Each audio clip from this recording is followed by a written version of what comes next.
Korban yang baru berusia 9 tahun ini kini masih menjalani pemulihan trauma di rumah aman milik Dinas Perlindungan Perempuan dan Anak Kota Makassar. Di tempat ini, korban mengikuti sejumlah terapi dan metode yang diberikan. Dinas Perlindungan Perempuan dan Anak Kota Makassar juga tengah berupaya mencari keluarga korban yang lain lantaran korban mengaku memiliki 8 orang saudara. Selain itu, korban juga nantinya akan disekolahkan untuk melanjutkan pendidikannya setelah traumanya hilang. Sementara itu, ibu korban kini menjalani tersangka eksploitasi anak. Demamnya itu kenapa? Sekarang psikolog udah dipanggil.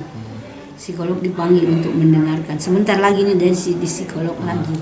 Ini psikolog untuk lebih cenderung penanganan apa? Penanganan trauma healingnya ini anak-anak. Rencana berapa lama itu? Lama ini.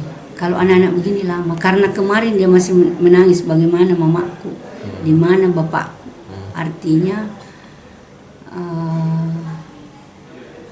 tali asinya masih bagus. Jadi saya bilang kau harus tersenyum, kasih enak perasaanmu supaya om polisi senang nanti dipertemukan sama mamanya. Kamu mau di sekolah ya, dia ternyata di SD di Taman Maung sana.